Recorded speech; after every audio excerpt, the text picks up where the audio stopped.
shit. It says you're live.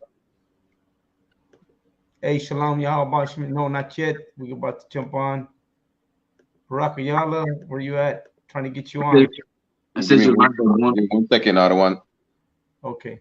Hey, Shalom, y'all. Obviously, Kazak 5000. Aquí con mi compa Ayar. También aquí con la pura neta. Todos los lunes transmitiendo en vivo desde aquí, desde California, tierra ocupada, ¿verdad? Occupied Territory, Northern Mexico, México Norte. Y aquí estamos en vivo una vez con la neta en este día 31 de octubre. Todos allá celebrando el día de, ¿qué le vas a llamar? ¿Sabes, verdad? El día de los espantos, el día de no sé qué llamarle, ¿verdad? Porque tiene su nombre diferente.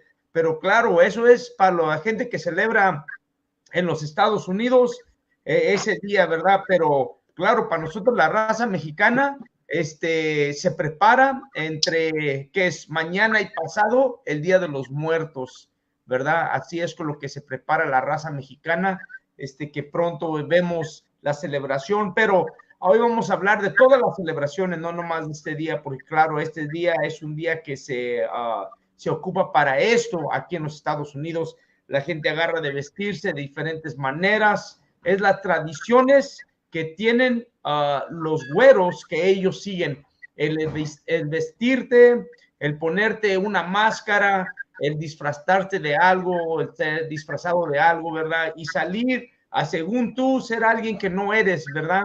O sea, algo más. No puede ser una cosa normal, no puede ser tú mismo, tienes que ser alguien más.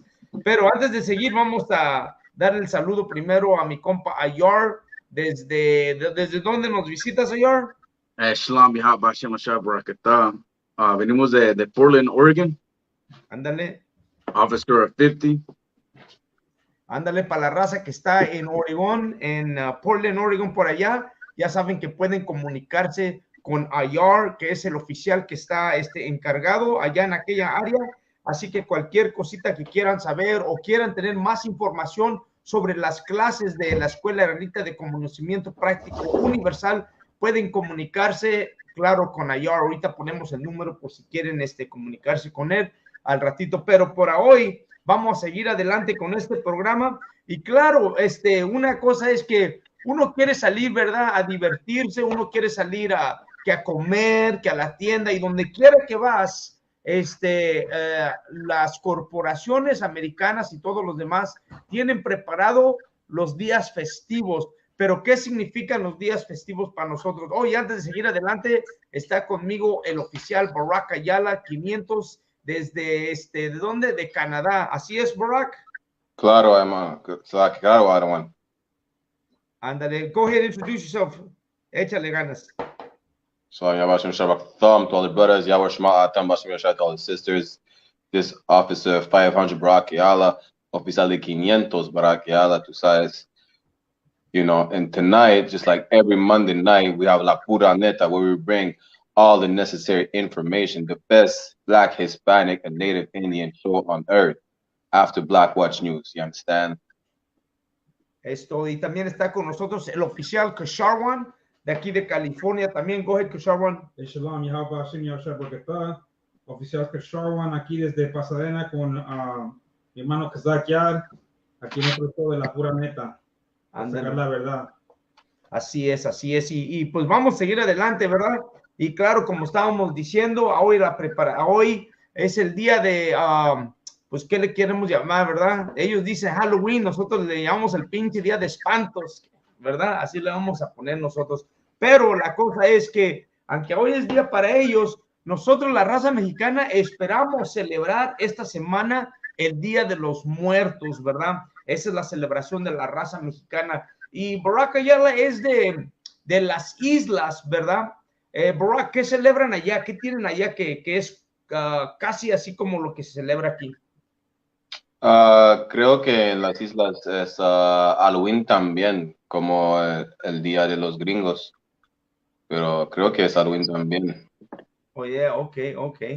Y eso es porque la razón que es Halloween es porque esa tradición viene de Europa, ¿no es así? Es una European tradition. Claro. Es una tradición que viene de allá con ellos. Es la celebración que es del Día de los Muertos, el Día de las Brujas, que le llaman, ¿verdad? Esos son los días que se celebran. Y cuando le pones muy bien atención a lo que estás celebrando, ¿verdad? Porque, claro, todos dicen ser cristianos, todos dicen católicos, todos dicen creer en Dios, pero al último, estás tú participando, ¿verdad? Con vestirte, con ponerte las máscaras, con salir, llevar a tus hijos a hacer la búsqueda de los dulces a las casas, ¿verdad? Con eso tú estás poniendo en moción las tradiciones de las personas que pues conquistaron, destruyendo, robaron, raptaron, ¿verdad? Tu gente, tu raza, ¿verdad? Así que participando en eso, haz de cuenta que estás participando en las tradiciones de esta misma gente. Y como te digo, uno sale a divertirse, vas a la tienda y donde quiera miras las señas de las festividades. Vas a los restaurantes, igual. Donde quiera que vas a ver esto. Prende la televisión y ahí está entre todo las celebraciones de estos días. Así que es difícil que uno esté viviendo aquí en esta nación y querer separarse porque donde quiera se encuentra, donde quiera vas a ver esto. Pero hay diferencia. Hay la parte donde tu espíritu y tú mismo estás dentro de estas cosas y hay donde tú sabes que existen, pero tú no participas en ellos. O sea, tú no te haces parte de eso. Claro, estás involucrado en ellos, pero la diferencia es, ¿estás participando? ¿Eres parte de eso? ¿O reconoces que aunque está allí, tú no eres parte de lo que está pasando? Go ahead. Anybody want to jump in? Go right ahead. If I could, sir, like como dijo el other one, you know what I mean? Wherever you go, man, it's like Esau, aka the oppressor, man. They're shoving this pagan, this wicked ass holiday down our throats. Like I mentioned on the last week class, man. I'll be grocery shopping, man, and it's just everywhere, man. It's in every aisle. We got and behind if I could, and behind this wicked ass holiday, man, you gotta do the research behind these wicked holidays, man, because there's a really dark side behind all this, man. It's not just about going out and trick-or-treating and eating candy, man. I heard, I don't know, correct me if I'm wrong, but there's rituals, wicked rituals, you know, a little bit of voodoo, a little bit of Santa Muerte, a little bit of everything, man. These holidays were not meant for God's chosen people, man. But it's for a reason why they're pushing down our throats. You know, I mean, that's why you can't even go out in peace without, you know, somehow, some way running into these type of people, man. And even if you don't want to participate, they're looking at you like you're crazy. You know what I mean? Claro, Shaman. So like, did everybody go already? No, go ahead. No, I'm looking for a specific article real quick if I could. Okay, Khan. Barack Ayala, you want to go ahead and drop something in? Just like Officer Ayar was saying, you know, we should not celebrate them so-called holidays, right? Those pagan celebrations, and we should make our homework on what these means. You understand? Because just like our feast days have a meaning, those so-called holidays have a meaning as well and an origin. And the Passover, right, we celebrate when the Most High delivered us from the Egyptian and he killed all the Egyptians. You understand? Halloween now, it comes from the pagan celebration Samhain, which is really spelled Samhain. You understand? And if I'm not mistaken, its origin is from the Irish. You understand? The Gaelic people from Ireland and things. And then they call it Hallows Eves. You understand? I mean, we really need to make our research. You understand? To see where it all comes from. Because when it comes down to it, at the end of the day, it's like, when you know what it stands for, are you still gonna celebrate it? You understand? Right. And be wicked, or are you just gonna change your ways and come back to the laws and commandments of the Most High? Because a lot of our people out here tonight, they're Christians celebrating Halloween, talking about it's a day of the devil, but it's still going out there trick or treating. You understand? Getting that Fenty for candy. You understand? But in 2022 tonight, I mean, we're gonna have to wait till tomorrow to see how many kids got poisoned. Not even just kids. Whoever went to trick or treating, how many people got poisoned at the end of the night with that Fenty in their candy? You understand? And that's just to show you that we should not celebrate those so-called wicked pagan holidays because it comes with consequences. Now Halloween, like I said, they're putting fentanyl in the candy, and you want to go trick or treat and risk your life? What to dress like a so-called demon, to dress like a whore? Let white people dress like monsters. They don't even have to dress up. They are monsters in the first place. So lock you out. Right. No, and you're right about that. We were talking about that. Estábamos hablando de eso. We were talking about how China, you know, before we started the program, we were talking how China is sending fentanyl to Mexico to bring into the United States. And we were saying how they had done a large, what was that, a large bust or a crackdown, and they found fentanyl disguised as candies, as M&Ms, as Sweet Tarts, as Skittles, you know what I mean? In order to bring it into the United States, they're disguising it as fentanyl, as candies. Están usando el fentanil que están metiendo a Estados Unidos, la raza china, y lo están poniendo como dulces, ¿verdad? Para que entren a Estados Unidos. You know, I don't know what everybody else thinks. You know, I think we're all on the same page. China is waging war on America, and they're using fentanyl as the drug of choice for Americans. And, you know, Americans, man, love to get high. I'm saying, man, Americans love to get high. You know what I'm saying? Everybody loves to get high. If you smoke weed, you love to get high, because now they made it legal, and they're talking about, oh, you know what, it's natural and this shit. But what it really is that it's you're getting high. You know, you enjoy the feeling of getting high, and fentanyl is the new high in America. You know what I'm saying? Right. You got something? Go ahead. It's crazy because I don't know if you guys seen that movie. What is it? How High? When they hit the blunt. Con. Oh, con. You know, the guy dies and they're like, let me hit that shit. And they think it's funny. No, well, that's actually what people that get high off fentanyl, right? That's what they're seeking. Whenever they hear somebody die, they're like, oh, that's some good shit right there. Let me go try to find that bag, which is absolutely crazy to me. You know, it's crazy how somebody could, you know, take that risk, you know, or risk dying just to get that high, you know, seeking that high. Crazy. Right about that. If I could too, like the other one was mentioning about how China is using these Mexican cartels to bring in fentanyl. It's crazy because, like, just like the other one said, that, man, they want that stuff that's gonna kill you. You know what I mean? Like they were saying that, you know, these cartels guys, they're saying that, man, they don't want the heroin no more. They don't want the stuff. They want the stuff that they're cutting the heroin with, which is fentanyl. So now they're requesting fentanyl. They don't want heroin no more. They want the stuff that's gonna straight up give you that flat line. You know what I mean? They want that stuff that's killing everybody right now. You know what I mean? It's crazy. Con, you know what? I remember back in the 90s, they had that what was that? That Knox? Nas? That was it. Nas, right? The Nas. And they also had that inhaling of the spray cleaner. Yeah, CO2. Yeah, and they would say that what that did was stop your heart for a second.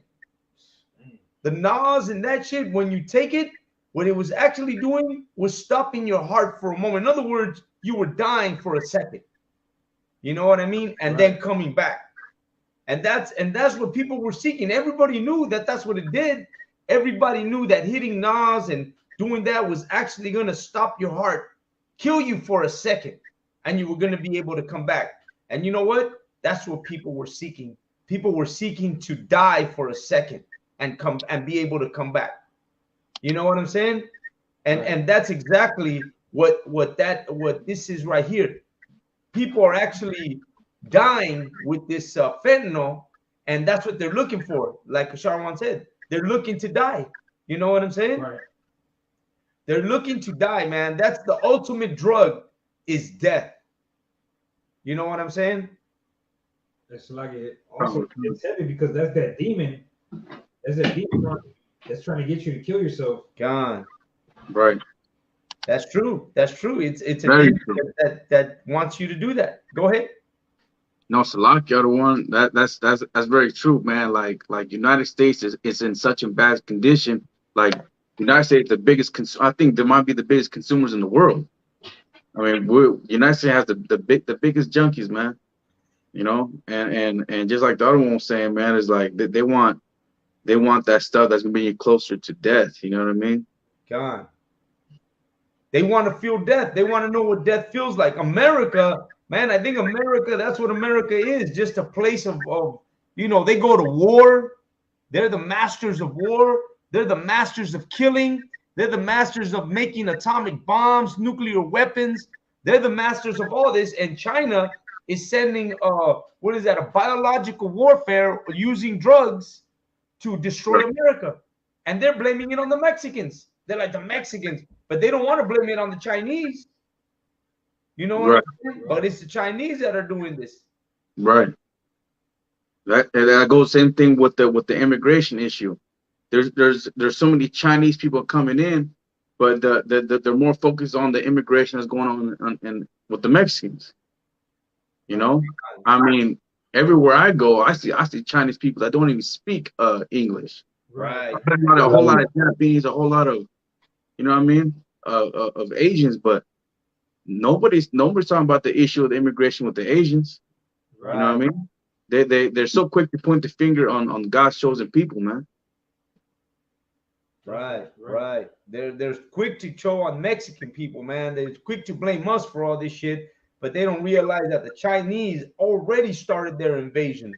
Man, you know what? I'm gonna tell you something, man. They've set the stage for a war already, World War III, and they've already started the war by sending this fentanyl drug into the United States. Hey, man, they also bring in that COVID to the United States. You know, people don't want to say it. You know, don't want to be. I don't want to be controversial. What else? I don't want to be a conspiracy theorist. But man, you know what? They knew what they were doing with that shit. You know what I mean? They knew exactly what they were doing. And they killed millions of people with that shit. You know what I mean? It's a lot, the other one. Go ahead. If I may, you know how they're getting ready to go to war. I mean, with the Edomite nation in the first place, in every single Edomite nation, you have a Chinatown. Right. They know what they're doing. They getting ready. It's not a coincidence that everywhere you go, you have a Chinatown. You understand? Like, we talking about, you know, being separate, and people were trying to hate us or say we're hateful because we're trying to separate from everyone else. But isn't that what the Chinese is doing with a Chinatown? Like, you don't see no Italian restaurant, no Mexican restaurant, no Ishmaelite restaurant or a business in Chinatown. It's strictly Chinese. Right. You understand? I mean, you don't need to be a rocket scientist to know that they're getting ready for something, and they are prepared. They have their own hospitals, they have their own business, they have basically their own economy within your own city. Right. Yeah, right. Con. They you know what? They're taking steps to invade America. Right. You know what the thing about it is, man, that America ain't white people's, and America ain't the Chinese. They're taking territory that neither one of them own. You know what I mean? This is Mexican, Native American, Indian, if anybody. And you know, it's ours, Black, Hispanic, Native American Indian. That's whose it is. And they're over here trying to take. They're still trying to take shit that's not theirs. You know what I mean? They ain't finished. They're not finished taking everything. You know what I mean? They're not finished taking everything. I don't know if your brother's seen it, but there was a live video on IG where these agents are going around and oppressing, kind of being like heroin. You know what I mean? They're going around, you know, putting pressure on the Israelites trying to make a living out here in the corners. You know, telling them about you don't have your license, you don't have your green card, and is giving God's chosen people a hard time, man. You know what I mean? But just like the other one said, man, these agents are behind a lot of this madness, bro. You know what I mean? They brought the COVID-19. You know what I mean? Now they're bringing the fentanyl, the immigration. I mean, I think our focus is in the wrong direction, man. These other heathens, man, they're wicked, man. All of them. Man, you know, I heard a long time ago when I used to go all into the conspiracy theory shit. I remember reading that a lot of the ports that they have in America, like you're talking about, we're talking about the port of New York and the port of right here in Los Angeles, California, LA port, that they're not owned by the U.S., that they're Chinese owned. You know what I mean? They're owned by them. You know what I mean? They're not owned by us, by America. You know what I mean? So you got these Chinese already, you know, taking properties. Oh, you know what else I heard that's not America's is the what is that, the you know, where you pay the toll bridges, the toll roads and the toll bridges. They're also not Americans. They're Chinese owned, though they own all that shit right there. You know what I mean? The way America's paying back China supposedly for money that they own. You know what I mean? Salakia, if I may. Go ahead. Just like you mentioned, the way America is paying back China because of the money that they owe. It's like all the Edomite nations owe China some money. Right. Then, like, again, you don't have to be a rocket scientist to know, like, none of them is going to pay them back. It's like, this is another sign to tell you that we already in World War III with Russia and Ukraine, but it's another sign that, you know, China is about to China's flanking us, hitting us from the side. Like China, the movie scene with China coming in is knocking at our door. Is the next scene right here? You understand? That's the next scene in the movie. They're about to invade Taiwan and go to war with the rest of the world because it's not like they forget about the debt that the world owes them. It really, like, they know, but it really gives them another reason to go to war. You know, it's not that they don't care. They care. It's just like, you know, it just gives me a reason to come invade you or to come and fight you because I know you owe me money. I'm not going to ask for it. When the time comes, I'm just ready to fight. That's basically it. Khan, you're right. And let me tell you something. You know how you know, we go out and we don't want to forget, you know, Mexicans, Hispanics, and our Judite brothers, Native American Indian brothers. We don't want to forget what happened to us and to our country and to our people that this nation did to us, the Edomites. And let me tell you something, man. If we think that the Chinese, the Japanese let that go, man, you're kidding yourself. The Japanese have not let go Nagasaki or Hiroshima or what they did to them here in America. You know what I'm saying? They're not forgetting that, man. That they haven't let that go. They also know that America owes them for what they've done to them. You know what I'm saying? And they're going to take vengeance in due time, because that's what it is. In due time, they're going to take that vengeance again. Go ahead. Well, that's why they have Cambodia, because you don't have Cambodians. That's why they have Cambodia town. That's why they have Chinatown. Like United States is taking care of the people that they oppress. But what about the people that the land that you're in? What about the people that, you know what I mean? The people that are the original people of this land. What about them? You know what I mean? Right. I'm pretty sure the Samoans got, you know, their little spot too. China got its own spot. Cambodia's got their own little spot. Also, if I could, there was a politician that felt bad after the Vietnam War and gave all the Asian people grants. That's why all the Asians have the nail salons, the nail shops and the hair salons. That's what they got them. They got grants because the politician felt sorry for them. You know, so they started giving those people, you know, grants, you know, reparations. That's why most of them, you know, they got businesses and, you know, they're able to prosper. But again, trying to make up for what they did. Right. Yeah. You know what? They'll do that to everybody, but they won't do that for us. Right. You know, and we're the ones who are really putting in work in America. And yet we're the last ones to get any kind of, you want to call it reparations, you can call it reparations. But when you think about it, man, we're the last ones for that, man. You know, Hispanics, man, we've been put in a position, and Native American Indians and our Black brothers, where we get whatever they can give us. You know what I mean? Like they'll just give us whatever, and we got to be okay with it.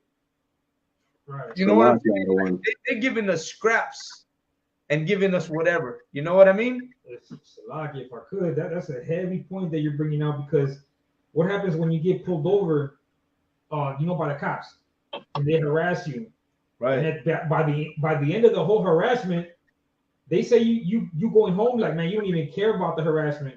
You'll just take that. You're like, oh man, at least I'm going home. Right. All the rights they just violated. You just have me going home. You know, you ain't worried about nothing else.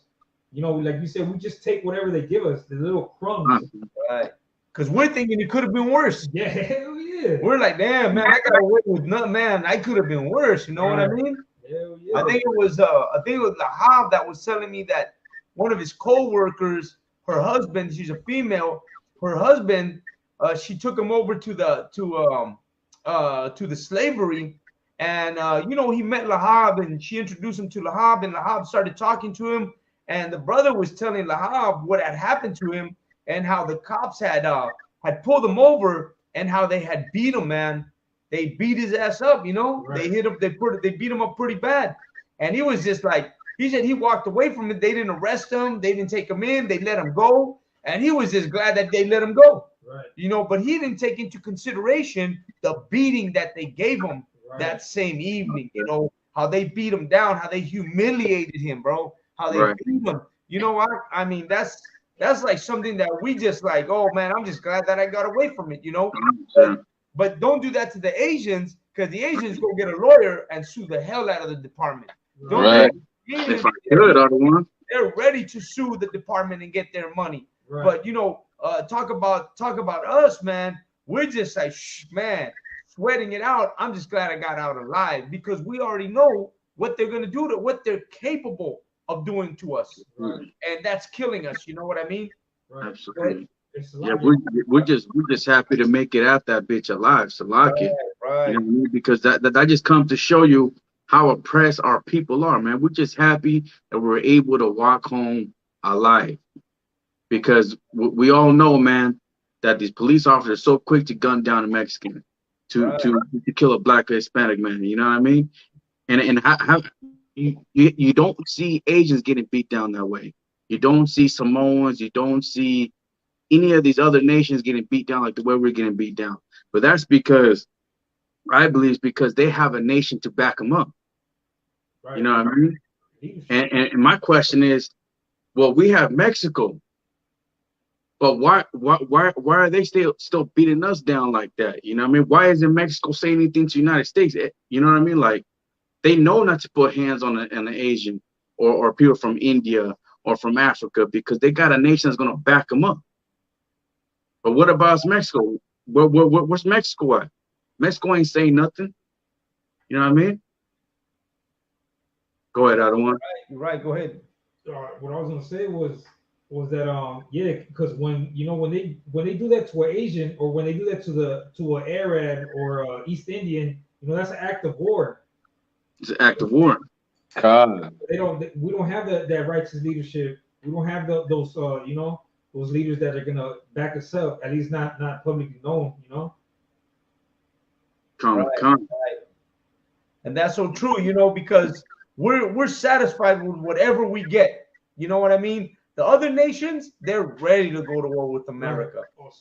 They're ready to go to war with America. They're just waiting for the reason to do it. You know what I'm saying? They're looking for any little thing, man, and they're like ready to go to war. Mexico, man, you know how they say our politicians have failed us, and that's exactly what they've done. They have failed us because they ain't out to help us for nothing. Go ahead, Sharon. If I could also, just when we were talking about on topic about the cops, you know, about how they shoot us down. There was actually a couple years back an Asian cop that shot I think it was a brother down, you know, a Judite brother, and you know his argument, because you know they were trying to make an example out of him, so the department actually, you know, put him under the bus, And you know what the defense lawyer said? What was his defense? Was that other cops do it all the time. Right. You know what I'm saying? So this Asian got away with killing a Judah brother and his excuse was, well, all the other cops do it. Right. You know what I'm saying? And that's what the lawyer brought up, because it was, Asian cop, Asian lawyer. Right. Backing them up, Backing each other up, yeah. Right. But we don't have any Mexicans to back up Mexicans. Right. We don't got no Mexican lawyers to back up Mexican lawyers. You know that what is it, Kanye West? Kanye West, his lawyer was that Mexican lawyer that defended Johnny Depp. And she abandoned him in a oh yeah, man. She dropped out immediately. She's like, I'm not gonna be looking out for Kanye West after what he said. Because we're more interested in, making sure that our oppressor accepts us, right. Everything we got. That's for sure. And that's what she did. She saw what was going on, and she was like, man, I'm not gonna follow Kanye West no more, because she was at risk. Exactly. Imagine, that's what I was gonna say. If I could imagine all that work she put in. You know what I'm saying? How much fame did she get off of the Johnny Depp trial for her to just lose everything over Kanye? That's what they're afraid. That's what she's afraid of, God. That's crazy. You know what they say? Money makes it go round, man, and that's the way they see it. That's what happened right there with the Kanye West, man. She was like, I ain't trying to do that. You know what I mean? I'm trying to keep making that money. You know what I mean? One, if I may. It's like, really, even if she did not agree with Kanye West, or she didn't like the way he expressed himself, she didn't have to disassociate herself with him. God. You understand? She could just keep her mouth shut. Right. You understand? It don't matter. I mean, you don't have to. Any brother or sister out there, they don't have to agree with Kanye West. It don't matter. The thing is that don't throw shade at the brother. Don't cancel him. Why would you do that? You understand? You're just showing how much you love your oppressor. That's all you're doing. Whether you agree with Kanye West or not, you're really showing how much you love your oppressor, how much of a good slave that you are. That's it. Absolutely. Right. No, you're right about that. And the reason why is because we love this country so much that we're willing to give up our own people to be here in this, be part of this nation. You know what I mean? And to be part of this nation means that you want to make sure that you're okay with anything, and you step away from anything that is not, in their own eyes. You know what I mean? That's the difference between all of us. Here in the UPK, we're like, we already know what we're getting ourselves into, but we choose to be for our people. You know what I mean? Right. Khan. But America's going to war, and the war has already started with this shit that's going on with China and the fentanyl that's coming in. And they were worried about Mexicans bringing in crack cocaine. Cocaine. Man, this fentanyl is 10 times worse than any other drug that's been introduced. You know what I mean? Right. Worse than any drug that's been introduced. And you know what? I'll tell you something, man. I think they're doing it on purpose. They know what the outcome of bringing this drug to America is.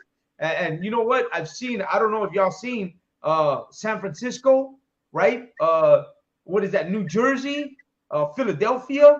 You take a look at these places, and man, it's a horror story. The way you see people, man, it's like a zombie movie when you start looking at the way fentanyl is destroying, America. You know what I mean? Right. But you know what? I'm gonna tell you, man, the Lord is bringing that to America. Right. The Lord is bringing fentanyl to America.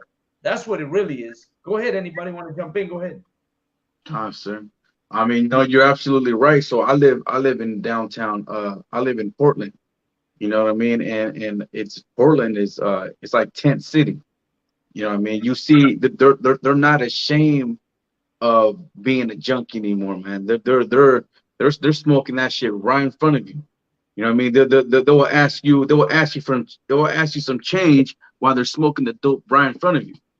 I mean, there's no shame in their game, man. The downtown Portland is I mean, all over Portland. I mean, the crime rate is crazy out here too.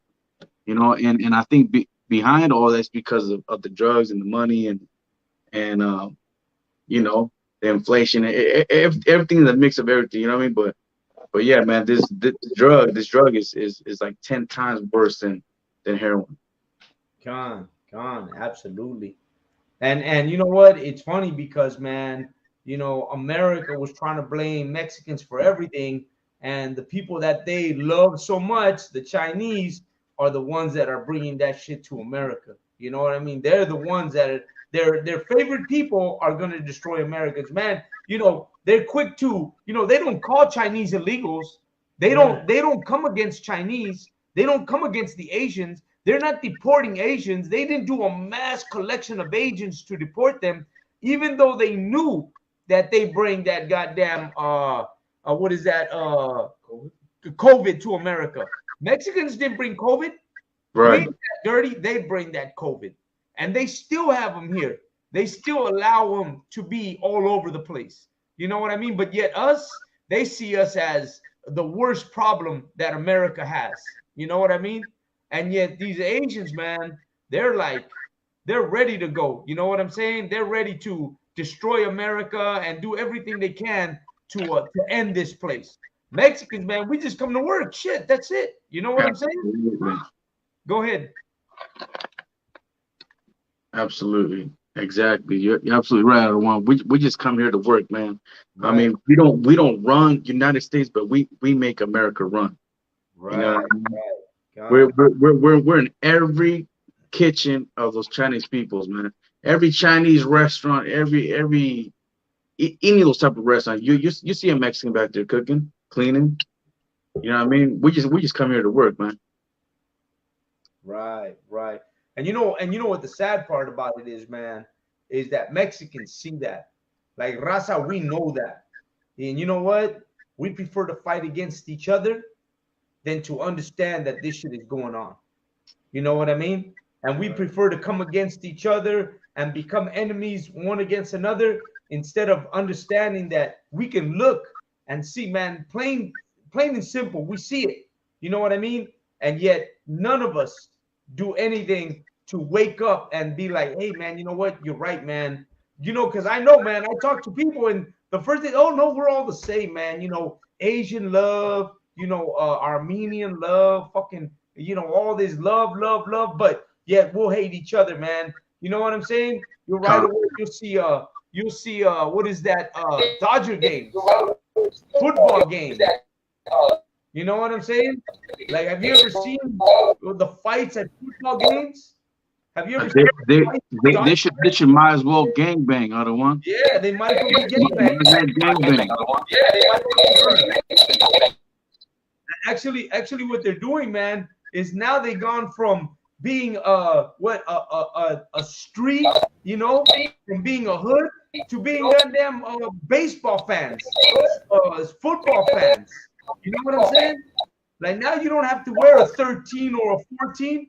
You're gonna be fighting for San Francisco, for fucking Raiders, for fucking what else? Dallas. You know what I'm saying? Now you're fighting for this. You know what I'm saying? Now you're banging like this. We always find something, man. Might as well gang bang and try to claim a block, trying to claim something that's yours. Then I mean, look, it's so bad. I don't want like at one point, Mexicans used to go against other races, against the white folks, against the blacks. You know what I mean? Now we don't know who to go up against. We're killing our own. Like even with the Southerners and Northerners, Sureños was Norteños, Northern California, Southern California. I mean, now from what I'm seeing, it's Northerners trying to make peace with Southerners because they're saying that the Southerners took over like half of the blocks already in Northern California. Like it's bad, man. We don't. If you're gonna gang bang, man, if you're gonna celebrate these pagan holidays, you gotta educate yourself first before you get involved in anything. Because in the very beginning, man, you being a gangster, it wasn't to terrorize your neighborhood; it was to protect your neighborhood. Come on. You know what I mean? Now we're the gang members are they're terrorists in their own neighborhoods, man. Right. It should be the other way around. We should protect and serve our neighborhood. That's what the ISUBK is so important, man, because we are protecting, serving, and re-educating the neighborhood, man. You know what I mean? That's why we are the new thing. We are the new wave, man. We are the ones that these gangsters, so-called gangsters, gonna look up to, because they lost their ways, man. Salaki, if I could, you know, what you were saying about the Northerners want peace now, I don't think it's like that. You know, I think they just both got tired of just killing each other's and for no reason. You know what I'm saying? They're the same people. They're the same people. You know what I'm saying? Just in different cities. They grew up in the same barrios and the same neighborhoods, the same nationalities and shit. They're the same people. Just you happen to be. You know, Salakia, somebody has to mute their microphone. Yeah, someone's mic is on. Not us on our end. Yeah, it's muted over here. It's good, but yeah, you know what I'm saying? They just got tired of that, and they realized that they're the same people that is going on for some bullshit, you know, and they might as well just stop killing each other, man. That's a good thing. I hope that it stays like that. You know what I'm saying? Because that senseless killing it, man, that ain't bringing the youth anywhere. You know, they ain't doing nothing for the youth.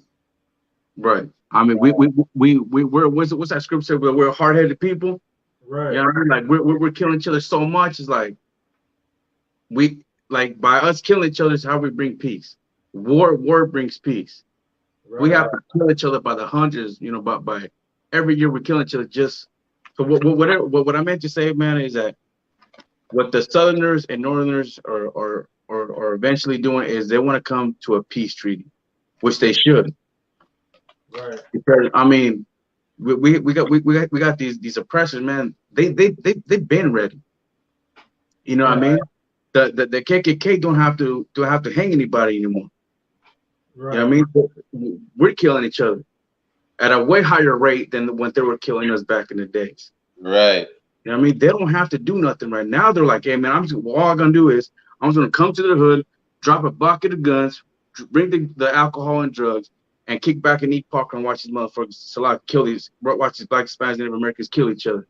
You know what I mean? Right. They don't have to do nothing no more. You're doing the job for them. Black Hispanic Native American, man. It's time to wake up, man. The ICBK is a solution to these curses, man. Right. Gone. So we start seeing that nations are prospering because we're the reason why these nations are prospering.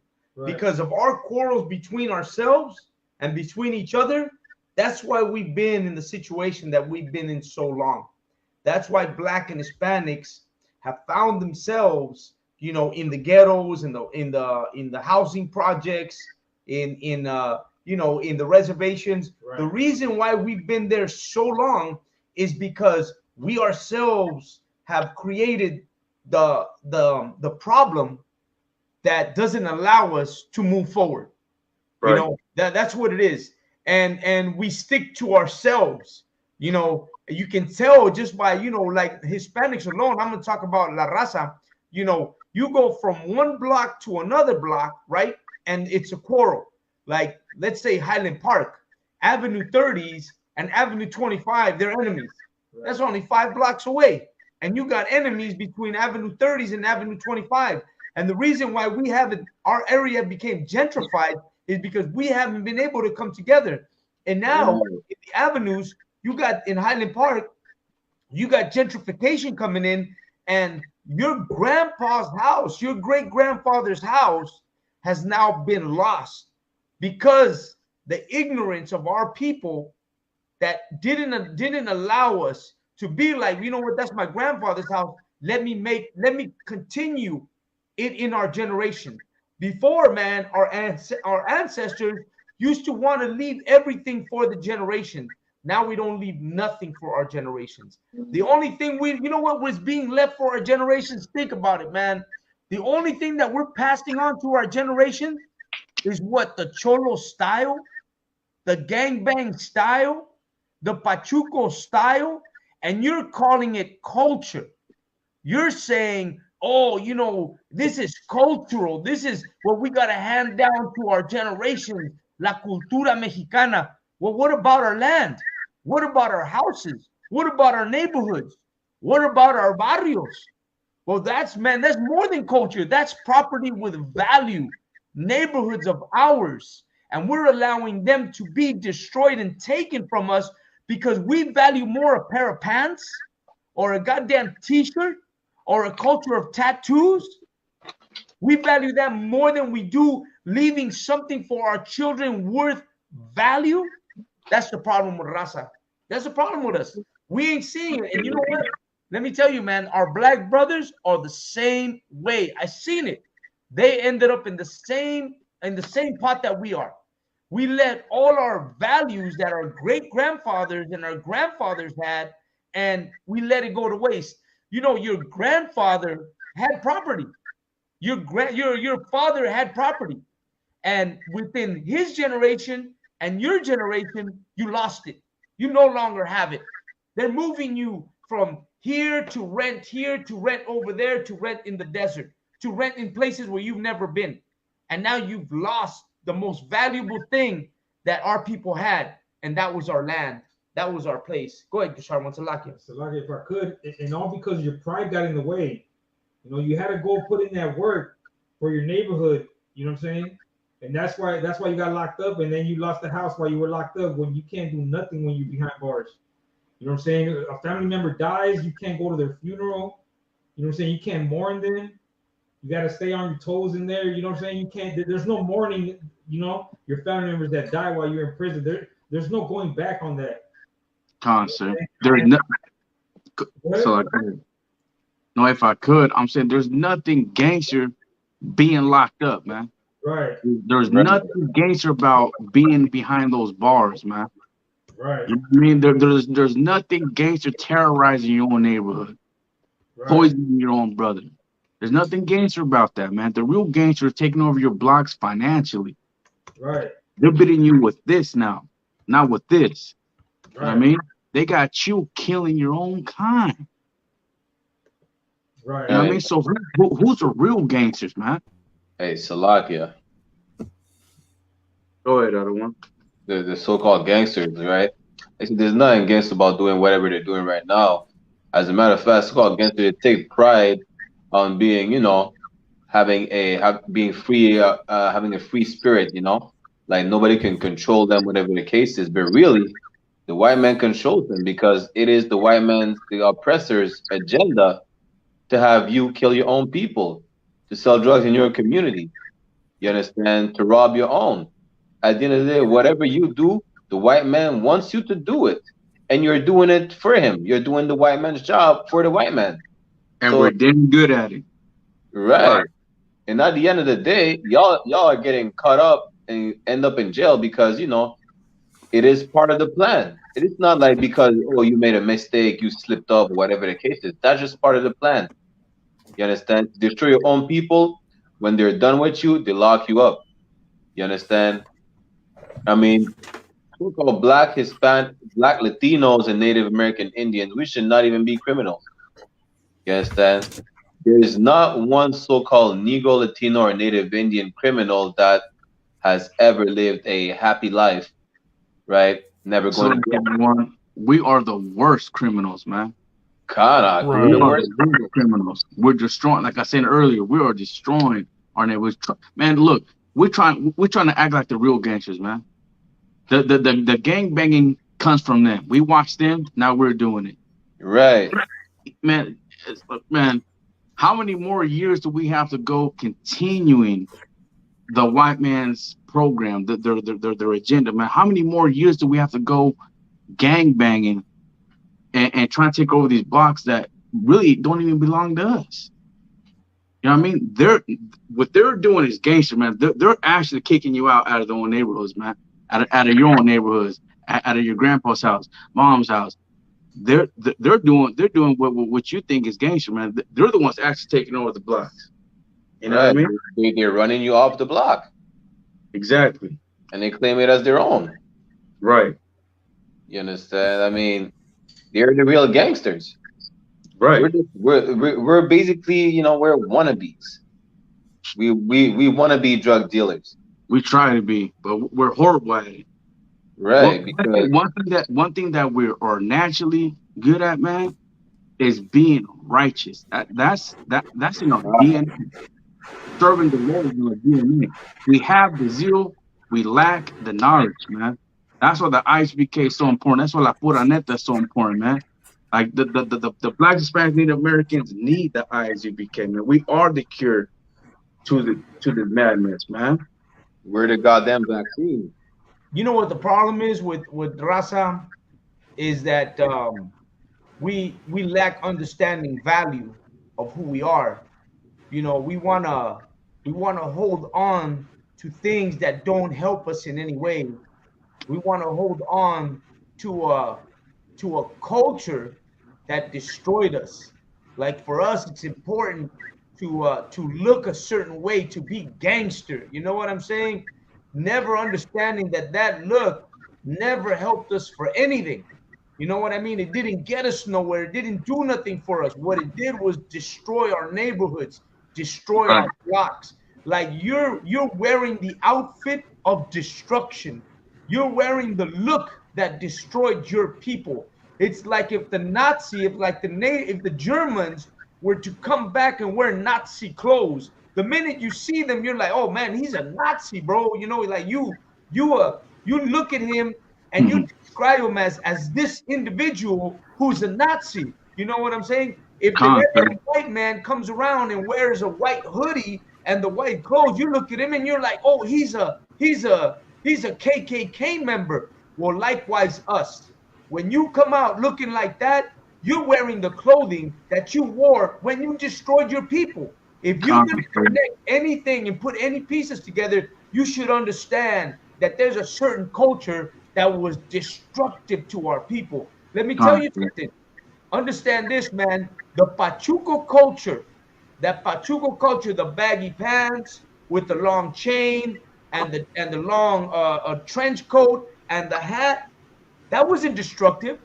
On the contrary, that was something that bring people together, that bring your neighborhood together, that kept your people good.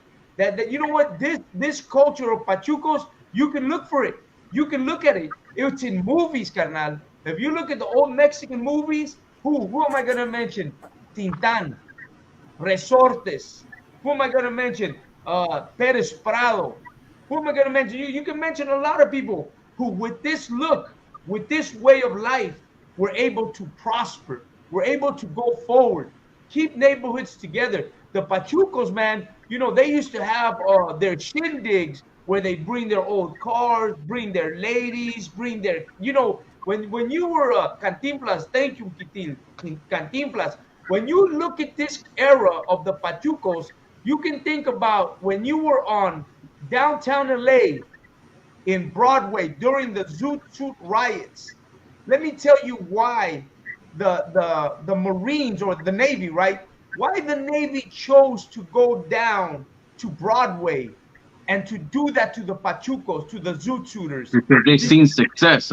They seen prosperous. Exactly. They seen that they would go there. That was their party area. That's where they had their big band era. That's where they had their people. That's where they would gather together as a large group, as party people, as good people.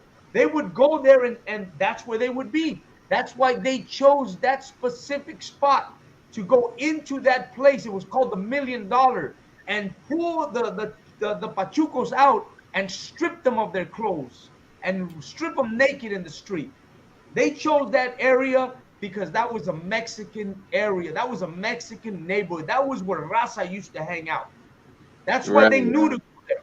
You didn't see other gangs go down there and do that to our people. You seen white Marines go down there and do that to our people because they were jealous and infuriated by what our people looked like, what our people did, and how we had a good time together. Constant. They hated to see our success. They like it. They didn't go down there to arrest us because we were fighting each other. They didn't go down to arrest us because we were killing each other. They went down there because someone went and disturbed our peace, disturbed who we were, and saw how we were. You know, the Zoot Suiters, it was illegal to wear clothing like that because they were saying that you were using too much material. Your Zoot Suit uses too much material that we need for the army, that we need for the Navy. and you guys are using too much material to make your jackets, to make your pants, to make your hats. They were jealous of how we looked, and they found an excuse. They actually said, you're using up too much material. You're using too much clothes. Goddamn Mexicans, you're using too much I clothes. want, if I could, Go ahead. if I could, sir, just real quick, I just want to say, what you're bringing out, that's anti-Semitism right there. Right. God, that's anti-Semitism. Right, That's right. You know how you were saying, other one that were jealous, those mafiosos, those cartel, those dope dealers, they're jealous of the oppressor because the way that they're dressed. I mean, I know cartel people say, man, como los italianos, como like the Italians, you know, got my suits and tie, you know, man, we try so hard trying to be like our oppressors, man, but we're horrible at it, man. When you see fringes, when you see the dawadas, this is our culture, man. This is how we supposed to be dressed. You see the headpieces, the you know what I mean, the fringes, the dawadas, the garments. That's our culture, man. We need to stop trying to dress like them. We need to stop trying to act like them, man. We're not gangsters, bro. We'll try, but we're horrible at it, man. It's a lot. Go ahead, Charwan. You had something to say? No, I mean, well, I could add on to something. You know, the same way that, like what the brother's saying is that we're horrible at it. You know, we horrible at being gangsters. You know, we horrible at being separate from each other. You know what I'm saying? We need to unite. And just how we can bring a brother down, just how we can kill another brother. You know how we hate another brother that lives 2 blocks down? We can show love to a brother that lives 2 blocks down. Right. You know what I'm saying? The same way you can bring someone down, you can bring someone up. Right. Right.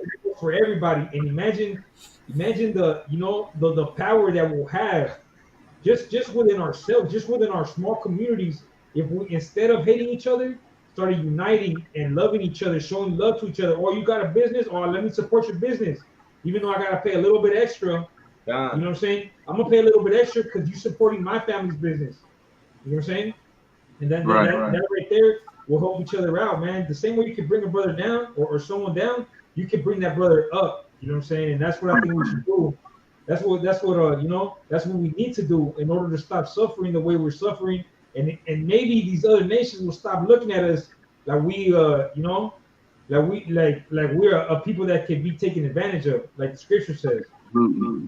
Right. And let me tell you something. You know, I was talking about the zoot suits and, you know, the clothing. Hey, first of all, I want to tell Quintin Navarro, Tawara, for joining in. Luis Martí, Tawara, Carnal, for joining in. AmeriKKKas, Yashikar, Tawara, for jumping in also. You know what I mean? But I was going to say, you know, when I'm talking about the zoot suiters and everything, you know, when you look at this culture, you got to understand that during the zoot suit times, during the Pachuco times, I'm going to do that, the Pachuco times, you know, one of the problems that we had as Raza is that we could not go shop in different areas. Like, we couldn't go to other areas to shop. We had to have mom and pop stores because that's the only place they would allow us to shop. They didn't want us in other places. We couldn't go mingle with, you know, the oppressor, the white folks. They didn't want us in their areas.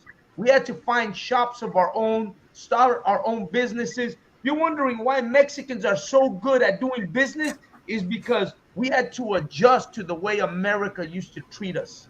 We had to adjust to the racism and separation, and that was good. We were separated from this nation, and we had to find our own businesses. We had to do what we had to do to survive. Our families had to do what they had to do to survive. Let me tell you something. La raza mexicana, los Chicanos, the Pachucos, in those days, they had their homes. They had to buy homes in the worst areas, but they would turn the worst areas into the best places. When you talk about East LA, back in the day, man, Whittier Boulevard had bars, had nightclubs, had restaurants, had movie theaters, had everything in that area. Like, you didn't have to go to Hollywood. You didn't have to go to LA. You didn't have to go to other areas to the, you know, as a matter of fact, let me tell you this. We didn't even go to their beaches.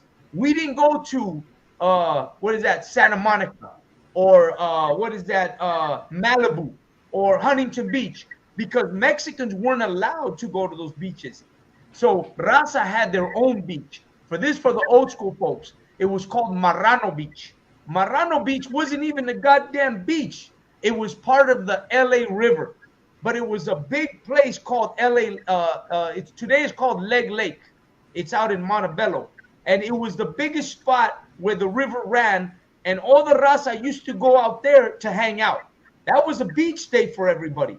That's where people used to go hang out for the beach. That place in Montebello was only for la raza. You should look it up. You should Google it and look for Marrano Beach, Pig Beach. Imagine what they called it, Marrano Beach, carnal, Pig Beach. They even gave us a name like that. But if you look at Marrano Beach, that's history for us. That's our spot. Let me tell you what's happening in East LA today. East LA holds one of the biggest Sears building in California, I believe. At least in the LA area for sure. But it's the biggest Sears building. And you know Sears went out of business, but the building still stands. So what Los Angeles County is trying to do is they're trying to turn that Sears into a homeless shelter for the homeless. That's smack in the middle of Boyle Heights, Mexican territory. That's our territory. It's on Washington and Soto. That's smack in the middle of Boyle Heights, East LA. So all of the raza has gone out there to protest, talking about, we don't want you to bring the homeless here. We don't want you to bring any of that to our neighborhood. And the reason why, because they tore down the movie theaters. They tore down all the malls. East LA and Boyle Heights, if you haven't been out there, we got nothing. There is no shopping centers. There is no malls. There is no movie theaters. There is nothing like everywhere else. Boyle Heights has been deserted by, corporate media. They don't have anything out there. Everything you go out to East LA for, that's why I go out there, because it's all mom and pop's local businesses. And that's why we go out there. And you know what? They're doing better like that. They're doing better by not having corporate America intervene in Boyle Heights or East LA or any of those areas. But, you know, and let me tell you, Montebello used to be raza, but now it's all Asians. And you go to Montebello, bro, they got malls, they got Starbucks, they got shopping centers, they got AMC theaters, they got everything right there with them. But with us, they have nothing. In our neighborhoods, they've taken everything out. There is a picture of the Sears right there. This is the Sears. See that big building? And this is Boyle Heights. And they're trying to turn this building into a homeless shelter. Let me tell you something, man. You want to call it a homeless shelter, but the reality, they're trying to say that they're going to make it a rehab drug area. Man, if you go to Skid Row, it's been there 50 years, and they have not been able to do nothing with that. All it is Skid Row is blocks and blocks and blocks of homeless people living on the street in tents, because people can't live in these homeless shelters. You know why? Because if you go into the homeless shelter, first you got to be drug free. You got to go into a rehab. Next, you got to be there by 7 o'clock. By 8 o'clock, you have to be there, or they shut the doors, or you can't get in. They have showers, they have food, but you got to be there. And when you're on drugs, carnal, I'm sorry to tell you, man, but when you're on drugs, you ain't trying to do all that. You ain't trying to go all there. And let me tell you something. The way things are in America, I don't blame those people for being on drugs, for being on crack, for being on heroin, for being on meth. I don't blame these people for living in that condition. They live in that condition because of how difficult it is in America. And this is their only escape. And this is Skid Row right here. This that you're looking at right there, that's Skid Row. And that's been there for 40 years, you know, and it's gotten worse and worse and worse. And that's only one block. But you can go block after block after block, and Skid Row is that. And let me tell you why they're trying to move Skid Row out of there. Why they're trying to move this over to the East LA area. Because right now, Skid Row is in downtown LA. Broadway. That's where we go have camp, right there on Broadway. And this Skid Row is only, I'd say maybe 4 blocks from where we have camp. And where we have camp, they have cleaned that area up completely. There is police presence daily. There is no more homeless on Broadway, on Spring Street, or on any other block above that. They've cleaned that area up so well that they don't want no homeless there. The minute you see a homeless person there, cops are over there pushing them out of the way. These camps that you see here that Kasharwan is going through, you no longer see that in those areas. All this has been pushed down to Skid Row. But what they're trying to do is they're trying to clean up Skid Row. Oh, give me that map right there. That map you see right there. That one right there. So they're trying to clean up Skid Row. Yeah, that's the one. This is Skid Row right here. And they're trying to see this green right here. If you can zoom into that little area that says Skid Row. Skid Row right there. That one right there. That's Skid Row. That's the area that accommodates Skid Row. That's all good. That's the area that accommodates Skid Row. And every other street that's in the blue, these are now areas. Main Street, you can see Main Street, you can see 9th Street. All this blue area are areas that have now been cleaned up. You see all this 6th, 7th. We hold camp on this street, Broadway and 3rd. This is where camp is held.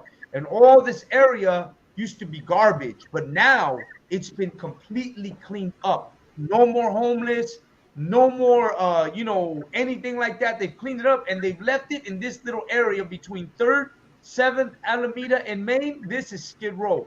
That's the area. What is it? 1, 2, 3, 4 blocks and 4 blocks up, 4 blocks down. That's the area. They want to move all that out to East LA. They want to dump all this into the East LA area. And let me tell you what East LA is. East LA is a Mexican neighborhood. Right. That's what East LA is. We own homes out there. This is where we own our homes. This is, if you go to East LA, any block you go up and down, Raza owns their homes there. Raza owns their houses. That's where East LA is at. Man, I know that area like the back of my hand. And East LA is a beautiful place. This is East LA, the Wada, Kasharwan. This is East LA right here. This is how beautiful East LA is. And it's a neighborhood that if we go through these pictures, all you're gonna see is a Raza stuff. You ain't gonna see no Starbucks. You ain't gonna see no a Target. Yeah, I think there's like one here, one, I think there's only one Target. But this is the kind of stuff you see here. Mexican-owned businesses. That's what East LA is made out of. That's what Boyle Heights is made out of. Go ahead.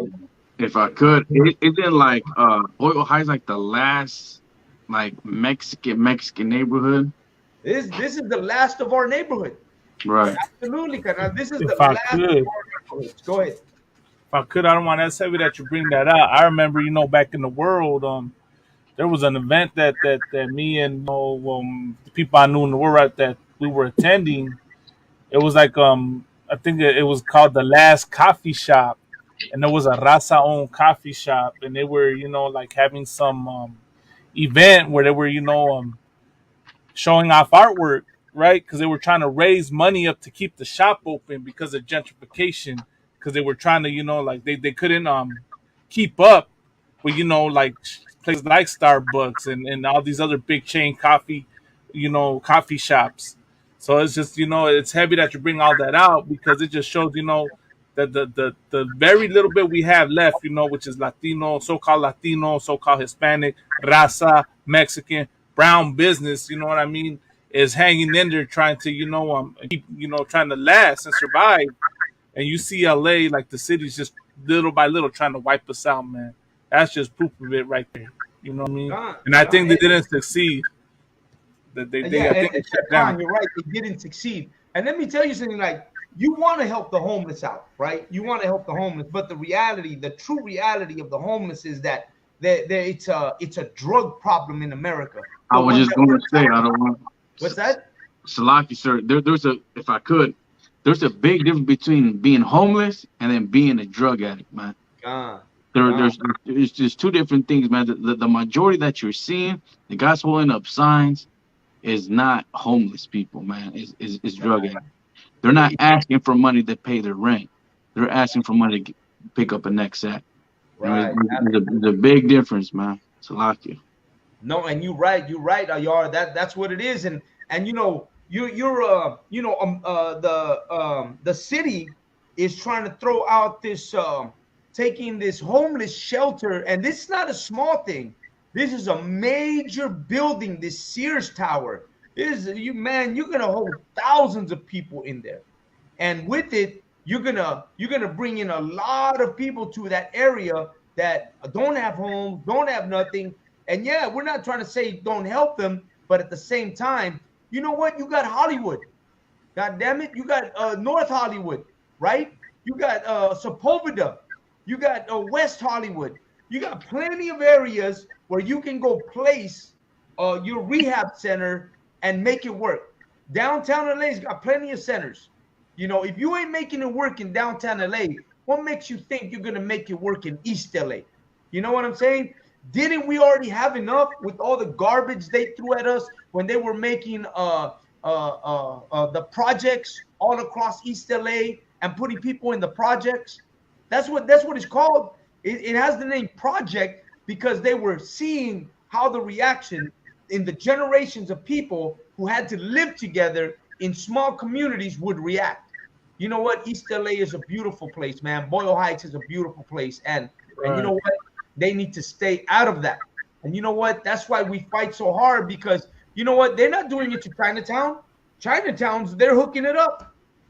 They're putting metro through there. They're hooking it up. They're making it real nice.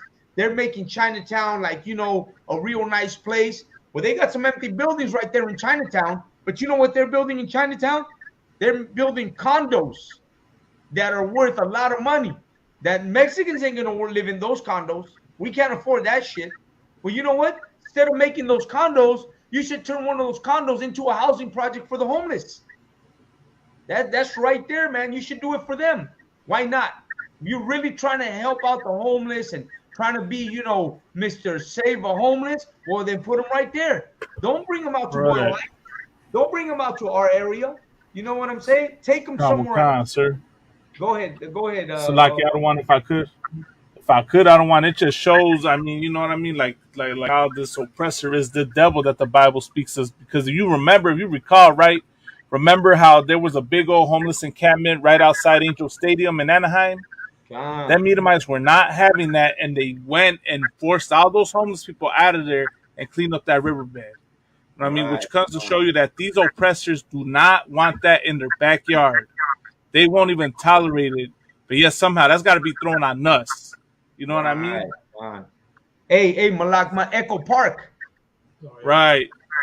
Echo Park. They went and built a gate around the park so that homeless couldn't live there. And let me tell you what the sad part about that is.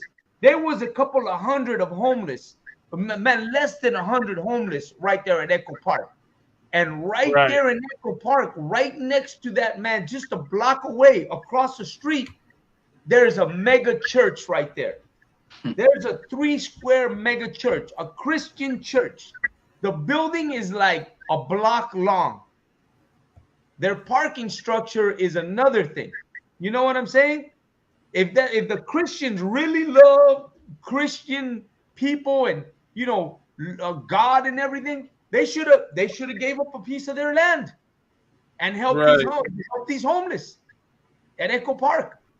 We got pictures of the Echo Park. Go ahead and bring out these pictures of Echo Park. So, like, sir, if I could real quick, I just want to add this. I don't want homeless people only exist in America.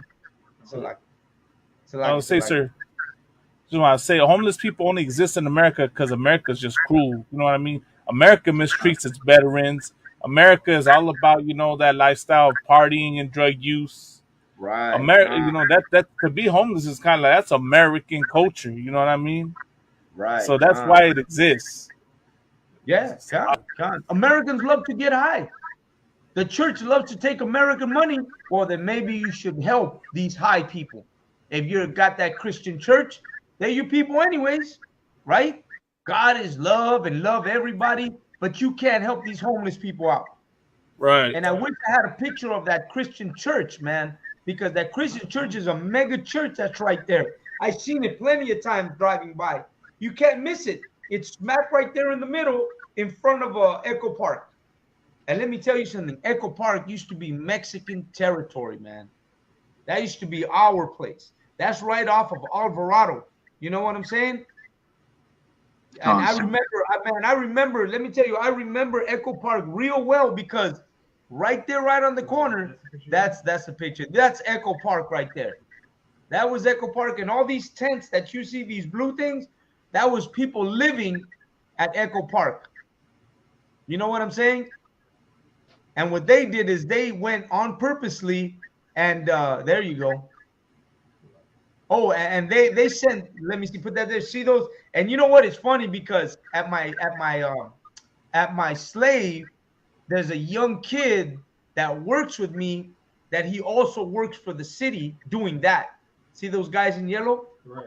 They wear that, they get all in that, what is that, like those robes, the white, you know, for hazmat. Right. They wear the hazmat, and they went out there and they took everybody's shit, bro. They were not playing. They took their tents, took their clothing, took their food, took anything they had and dumped it in the dumpster, and just threw all their stuff out. They weren't allowing any of the homeless to take anything with them. They weren't saying, hey, you know what? We're going to come and take this. You need to pack up and leave. No way, man. That's not what they did. They went there one morning and just swept everything and threw everything in the dumpster and threw everything out. Any belongings that those people had was thrown away into the trash. And they talk about love America, love your neighbors. And you know, they're talking about, well, we're trying to build this over here because we're trying to help. You know, they ain't trying to help. They don't give a damn about anybody. You know what I'm saying? Right. They don't give a damn about anybody. Anybody got anything to say? Go ahead. Concert. I mean, if I could, you know what I mean?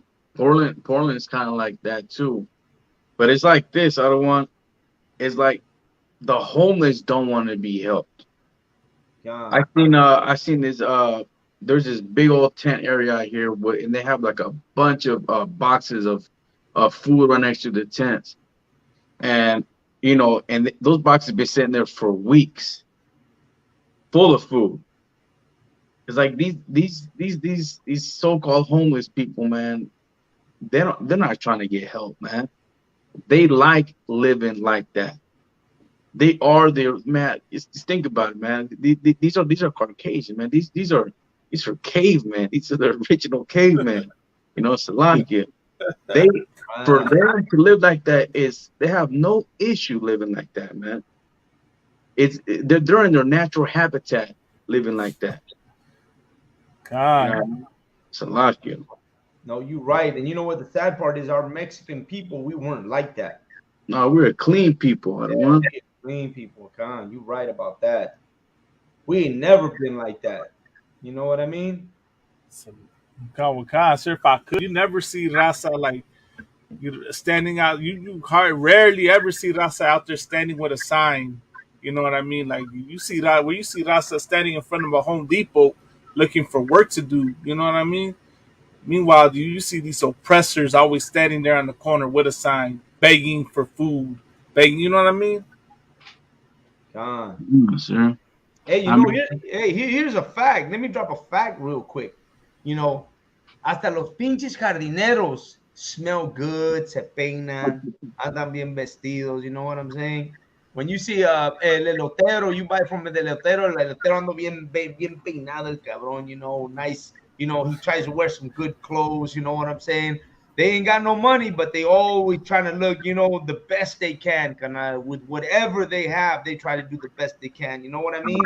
That's these Edomites love the smell of mierda out once a Slovakia. You know what I mean? They love just waking up to that shit. You know what I mean? John, you're right. They love that aroma. Exactly. They love the aroma. Yeah. We always try to look as best as we can, smell the best that we can. You know what I mean? No andamos con chingaderas, you know? We're not like that. We always smell good. We're always trying to look the best we can, you know, regardless of our situation, regardless of how poor we are. how broke Right. we are. We gonna look good. You know, I Right. don't have, man, I'm broke. I got $100 in my wallet. I got $50 in my wallet, but I'm looking like $1,000,000 right now. You know what I mean? Right. Right. $1,000,000 right now. You Damn can right. even tell. Hey, you can even tell I'm broke. You go to the bar and you're like, damn, I got $25, bro. But ladies looking at you like, damn, this fool's got money. You know what I'm saying? You know what I'm saying? Hey, and brothers the same way. You look at brothers, they all jeweled up and shit, bam, with gold and shit. You're like, damn, this nigga rolling, and they ain't got no money. But we always look good. You know what I mean? Right. That caveman looks like he's got a bone in his fucking nose, bro. Right. Right. All they got. You know what I mean? That's true. That's so true. I don't want like even in Mexico, right? Like I was down in Mexico, man. Like we're so poor, man, that you see ladies brushing or sweeping dirt. You know what I mean? But they're constantly washing their clothes, cleaning the sidewalk, man. We make sure we look into WAP. You know what I mean? With no money. You know what I mean? We might have a junkyard car, but hey, at least on the inside it's clean. Right. You know what I mean? God. Hey man, you know, growing up, you know me, I'm kind of like I'm kind of like me. I kind of grew up in like a scene. You know, when I grew up, I'm kind of older cat, but I grew up in a scene. I grew up kind of like in a party scene. You know what I mean? And I grew up, and we were broke as fuck. You know, we didn't have money, and you know, not like that.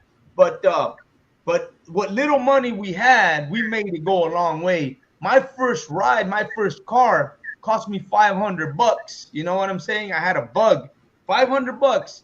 But every damn 2 weeks, every week, man, I used to buy something for that damn car. And I always had that shit clean. I always clean that. Even today, cause I want to tell you, man, like I'm meticulous with my car. Like I'm always, you know, wiping it down, cleaning it up. Man, like my ass is like, I'm always on that. Because not because it's my car, but you know, my clothes, myself, the way I am, you know, my peino, you know what? I'm always trying to look sharp. And let me tell you, at my job, all the racia I work with, they're all the same way. Motherfuckers working in the garage, smelling like some, you know, some expensive cologne and shit. You know, I'm always like, man, bro, you smell good today. Working with oil and tires and fucking grease, but you still looking sharp and smelling good. You know what I mean?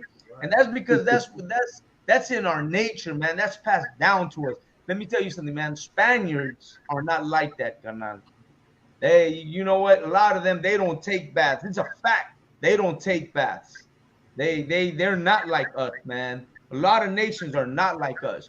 You know, goddamn Asians, bro. I'm gonna tell you, I don't want to be mean or anything, but you know, they come and speak to me, and I'm like, damn, bro, man. You know, I gotta turn around. I gotta be like, ugh, bro. Kicking, carnal, bro. You need to get. You know, you need to hang like Asian. You know that tree you hang on your car? What is that? You know, that air freshener. The air freshener. They need to hang that shit on their teeth, carnal. You know what I mean? Like always. They need to be walking around with that air freshener all the goddamn time. You know what I'm saying?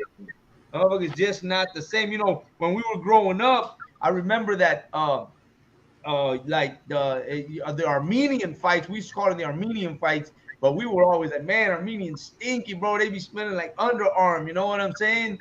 They are underarm smelling and shit. Like, come on, bro, what's up with that? You know, and Mexicans, we ain't like that, bro. Like man, like Mexicans have like, oh, echate limon, you know, put some lemon on and shit. You know, oh yeah, just put some lemon on, you know. We always find something, you know, that's gonna make us look and smell. And you know what? My uncle, right? We lived in a ranch, carnal. My grandfather lived on a ranch, un rancho, and it's called an ejido. But my uncle, carnal, and the ejido, the ranch had no brick. Like we didn't have pavement. Everything was all dirt roads. Everything dirt roads. The whole thing was dirt road. We, you know, no lights, no running water. But my uncle, Güero, man, my nigga, man, always ironed his t-shirts. Always came out with the white iron t-shirts. Siempre. Y siempre, oh, no tiene que ser the J.C. Penney ones because they're thick, you know. J.C. Penney t-shirts. Y el vato siempre bien planchado. His Dickies, always bien planchados. You know what I mean? Like that brother always, man, he always looked good.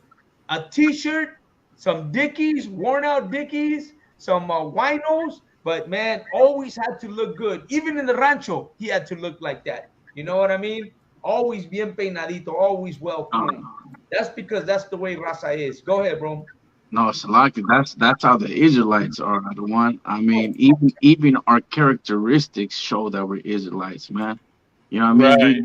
Right. You don't see Africans out in the fields, man, picking cotton.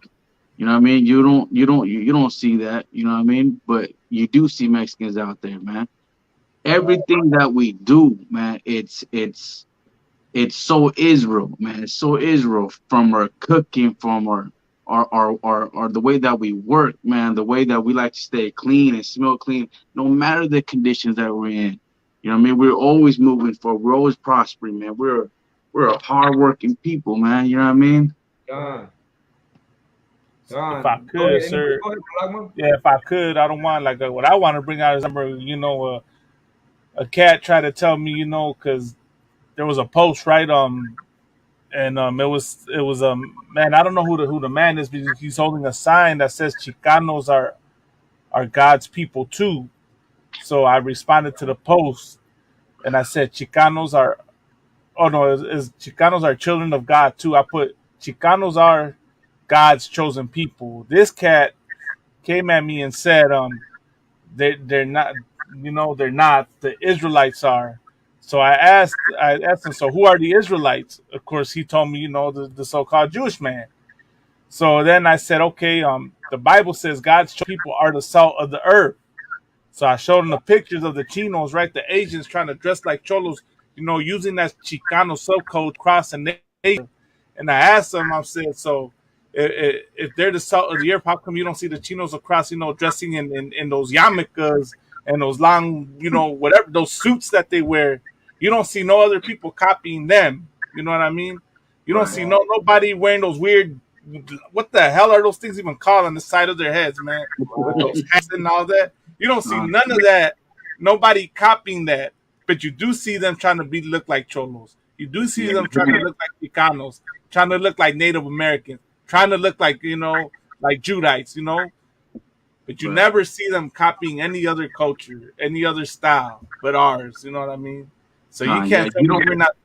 Yeah, go ahead, No, you don't see in the four corners of the earth, man. I mean, Right. Mexicans are spread out to the four corners of the earth, man.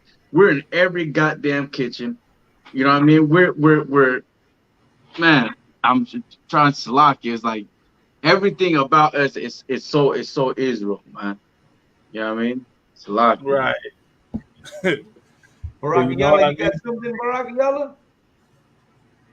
It's a lot, yeah. You right there in the cut. Go ahead. Go ahead, Kanan. No, even when you say, you just need to put a little, un poquito de limón instead of, like, if you don't have no fucking deodorant or whatever the case is. I mean, we do the same thing on the island. I grew up like that at some point. It's like, yo, there's no deodorant. Just, you put a little lemon on you. It's just to show you, like, hey, we do the exact same thing. We come from the same place. You understand? Right. Gone. If I could, Sean, sir. you got something? That's Or- about it. Okay, gone. Go ahead, I my don't want. It's heavy because it just shows how spiritual it is. Like even in my downest days, you know what I mean. I could never go out there looking. If my shirt has holes in them, if my clothes look all right, I can't wear that outfit, man. I cannot go out there looking like that. You know what I mean? I might be broke, I might be, this and that, but I can't go out there looking. You know what I mean? Have to look. You know what I mean? My clothes look decent at least, and it shows that's just the spirit with us. You know what I mean? Like these oppressors, man. You see them going out there, they be looking all raggedy, and then trying to make a trend out of it. You know what I mean? Right. So it's like you know what I mean, that's how you know who we are. What's the scripture say? The spirit beareth witness. You know what I mean? When we're going through the day of atonement, we're not supposed to look like we're suffering, right? We're supposed to, wear our best garments, clean ourselves up, not look all down and like we're suffering. So that just shows that it's on the spiritual level who we are as a people. And that's how you know we're Israelites, because look at Raza right now. Look at black people right now. Look at Native Americans right now. The state we're in right now, man. we're still looking fly as fuck. You know what I mean? We still Right. looking, Right. we still That's rocking our right. stilo and everything, man. Our That's arte, right. our music, our cars. You know what I mean? We still keep a style to it, no matter how down we are, man. Versus everybody else takes from us. You know what I mean? So you can never tell me that so-called blacks, so-called Hispanics, and so-called Native Americans are not the salt of the earth, man. Because like I It's a said, lot man, of go ahead. Go ahead. I'll pass to the next priest. I'm gonna take it. I'm gonna take it a bit further than that. My dog looks better than the best dressed Edomite on the face of the earth. I'm telling you right now. Damn right. Damn right. Your Hey, dog, I'm happy for him because he's dressed in your black. dog probably smells better than the Edomites. Like it. Like it. My dog smells like lavender. I'm telling you right now. Edomites. Hey, Barack Ayala, I'm gonna vouch for you because I know your dog is dressed in black and brown. Hey, tu sabes, I don't want. Hey, that's a real nigga dog right there. That's your Israelite dog. Black and brown. Right. That's what that is, man. You know what? As always, man. You know, it's us that set the trends. You know, if you really go back and you look at what has set trends, you can see that the jazz era set a trend, the Pachuco era set a trend. You know what I'm saying? These trends came from us, that we made these trends. Then you go a little bit further, you can see the hip hop era, that's our trend. The b-boy era, that's our trend. You know what I mean? The cholo era, that's our trend. You know what I'm saying? Right. And as you go down, you know, even in the club scene, you know, when I was out there, you know, going to different spots, we had our own way of dressing. We didn't dress like the white boys, man. We weren't in torn up jeans and, you know, tennis shoes and, you know, some raggedy old shirt. Oh, man, we had to go dress down. You know what I'm saying? And now here comes another one that they're going to try to pick up. And they've been able to take everything from us. But this one here, the fringes and the rocking the shields and the headbands and everything we got here, man, this is something that they won't be able to take from us. Right. So righteous, number one. Right. This is going to be our, like, they've been able to take all this. They take it, you know, I remember when I was growing up, man, I'm going to drop something. I used to wear the Chucks. Remember the Chuck Taylors? Yeah. I used to wear Chuck Taylors. I used to bend the boot down for the white control, and then we tagged that part. We put a little tag on it with your name on it, you know, with the boot bent down. And, you know, on the rubber sole, we used to tag our names on them. You know what I mean? And we used to do it with marker because that's the way it was. We used to wear baggy clothes. You know what I'm saying? We used to wear hoodies for, you know, when we used to go out. I used to do the breakdance shit. You know, used to go breakdance. You'd wear the hoodies. You know what I mean? You'd go out there. You do what you did, and you have a style going out there. You know, breakdancing and having that wasn't just that part, but you had a style. You went out there. People looked at you, and they'd be like, "Oh, damn!" You know, you had the two-piece fucking jumpsuit. You know what I'm saying? With the white lines. That was style. You know what I'm saying? We got the suede Pumas. We put fat laces on the suede Pumas. And then later on, you started seeing like corporations start, oh no, we're gonna keep that. And start selling it as you know, this and that. But that's our style. That was a street style that came out. You know what? If I could, Salakia, even our cars, man. I mean, the lowriders is a Mexican custom. You know what I mean? Right. Now the Israelites started that. You know what I mean? Like even our cars, like Esau like to say, it's hippity, right? Other one. Right.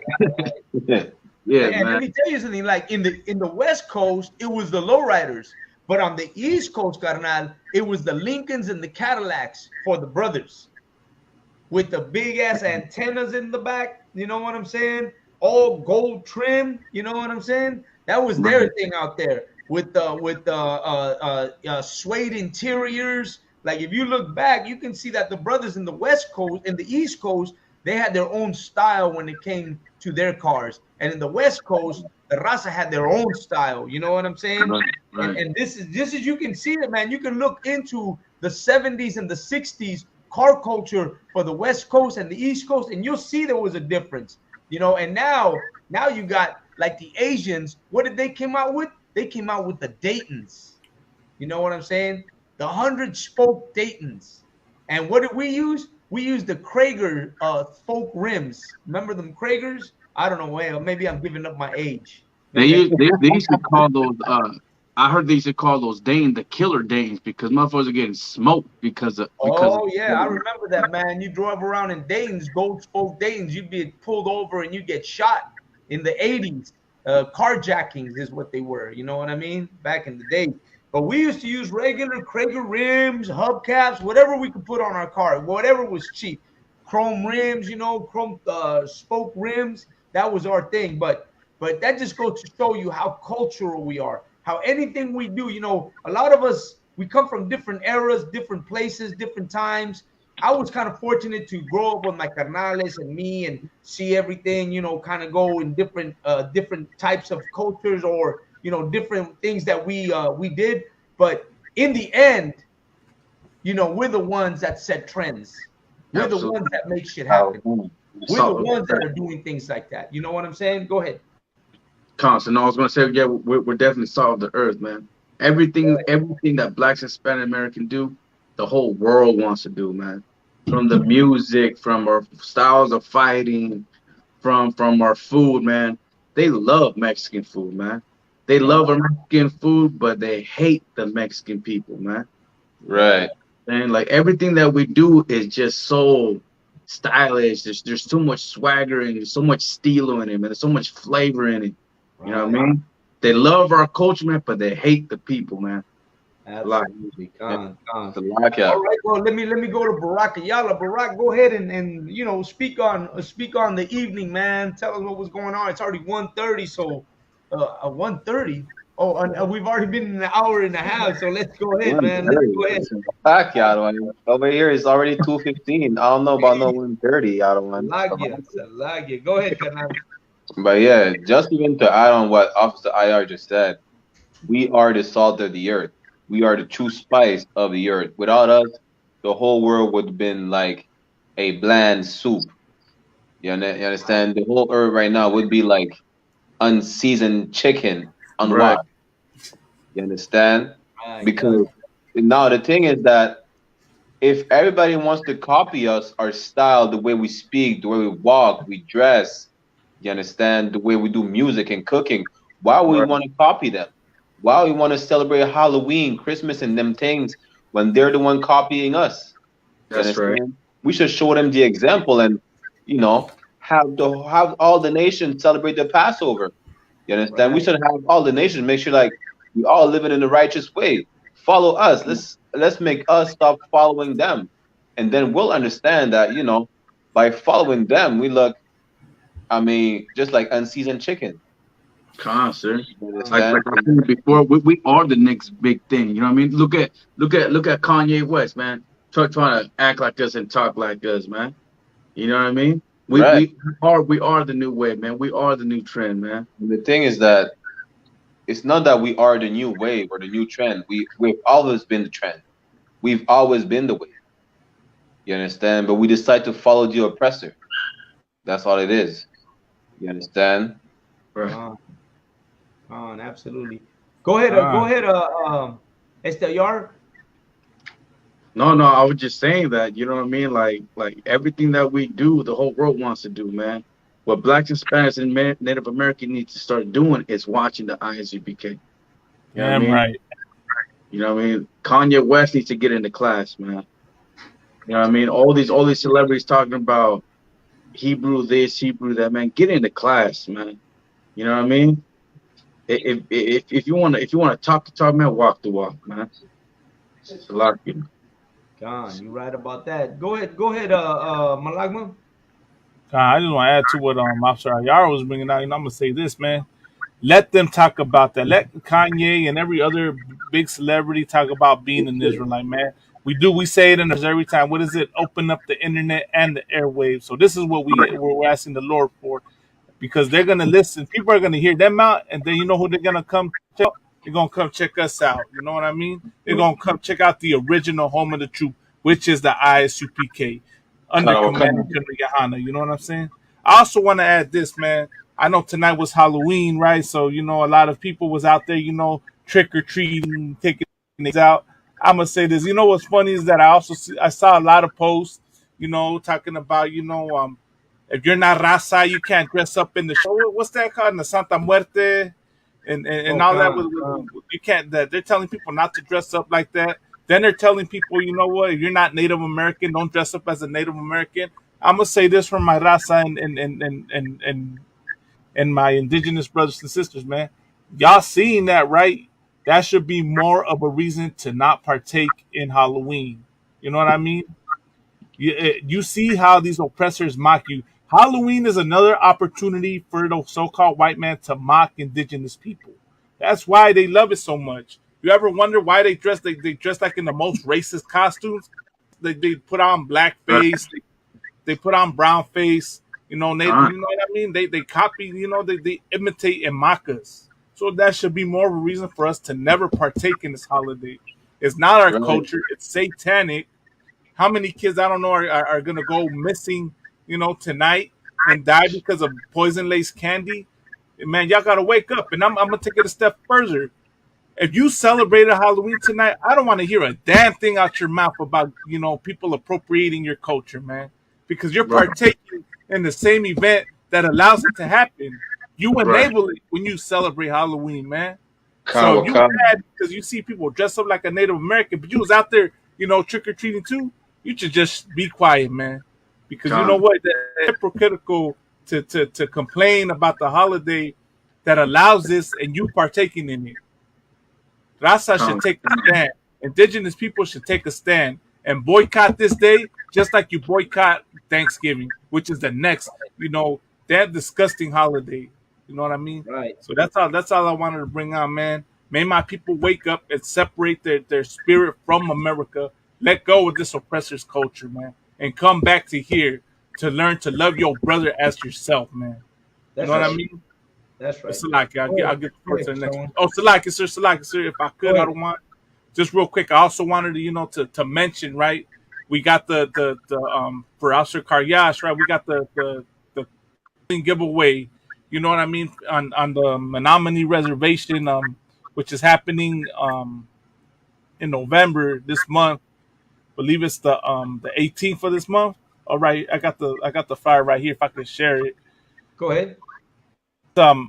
Reservation on the Menominee Winter Provision Drive, November 18th, 2022. Between the hours of 1 p.m. to 5 p.m. Location: Menominee Reservation, West 2818 Warrington Road, Kashina, Wisconsin, zip code 54135. Any questions concerning donations or the event, please contact area code 708-566-7484, or also isupkgadreserve@gmail.com. I got it right here on my phone too, other one. If you want to, any brother can share, man. We could share it real quick. You know what I mean? Or I don't want whoever's got access. I put it in the group chat, the flyer, so if we could post it above Kasha. You know what I mean? Okay, absolutely. Yeah, I sent it to you, other one. All right, go ahead, someone. It's like I'm trying to get that flyer. Okay. Yeah, it's in the messenger now, the one. Okay, while we wait for someone, I'm going to mention, how you were saying that the Mexicans are like, don't dress up like, Del Día de los Muertos. You were saying, no?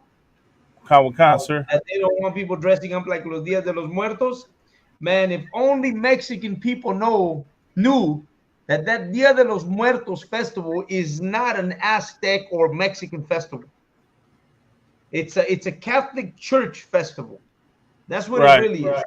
It doesn't. There is no proof that the Aztecs or the Mexica or any of them ever did any of that they do today of dressing up. And if you look it up, right? And I'm gonna look it up, man. I'm not gonna. Let me see. Let me get this day of the. Oh well, let me do Dia de los Muertos. Dia de los Muertos, right? And I'm going to tell you where it comes from. And of course, and as we know, it's coming up, it's coming up real quick, It's around the corner. Right, everyone. Right, and it's celebrated in Mexico, but it's not a Mexican. It's not a Mexican celebration. I'm gonna tell you right now, and I want to find it. I want to find where I can prove that. I see only English shit here. I don't like to get the English ones because the English ones will tell you that it's, that it's Mexican, but it's not Mexican. Right. And because the Mexica, the Aztecs had a different way of seeing death. They knew that you would die and you would come back, and it was called your spirit traveled. You know what I mean? Did you find? That's okay. You should die. Yeah. Okay. So it was something that was not. I guess I don't have it here. I'm gonna have to bring it out next week. I should have had it ready, but I don't have it ready for right now. Let me see. So, proviene. This is better to find it.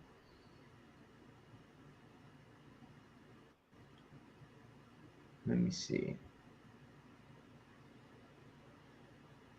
Okay, here it is. So listen, su origen, this is el Día de los Muertos. Para la raza that's talking about, oh, that's our celebration. This. Su origen se ubica, its origin comes from the harmony between the celebration of the religious rituals of the Catholics brought by the Spaniards and commemorating the Day of the Dead that the indigenous realized from the ancient pre-Hispanic. So they took some of the rituals from the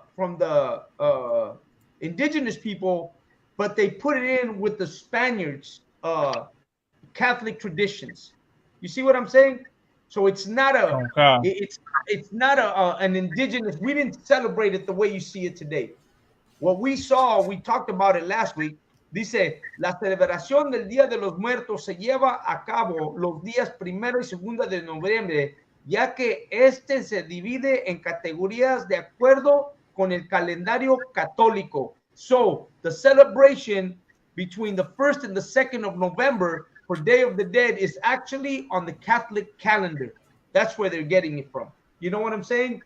So it's not a festival of the indigenous people. It's not that. This is coming from Catholic traditions. So when they talk about, oh, you shouldn't, if you're not Mexican, you shouldn't wear this. Well, you ain't Spaniard. You shouldn't be wearing it either. You should be putting, anything with this Day of the Dead, because that's a Spaniard Catholic tradition, the Day of the Dead. You see what I'm saying? So all these people who are talking about, well, it's Mexican, it's not Mexican. It's not a Mexican tradition. It's a Spaniard tradition. The Españoles, the Catholic Church, brought that forward. You know what I'm saying? You got something to say, Sean, before we go? I was going to say about the guy who wrote the Satanist Bible. You know what I'm saying? What's his name? Anton LaVey. Anton LaVey. God. Malagma, if you want to pull that up real quick, I had a picture when my computer died. But basically, he's saying that, let me get it. But he's saying, that at least the parents let the kids worship Satan just that one day, at least. And also, he tweeted that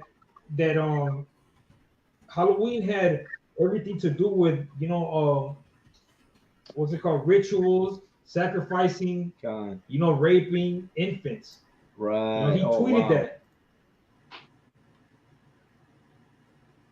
So that was it. I was just gonna bring that out for you that want to celebrate Halloween, or just say it's for the kids. Think about those kids. Think about everybody that died. Because not only kids died. Somebody got shot right down the street right here. Right. People get killed every year in Halloween.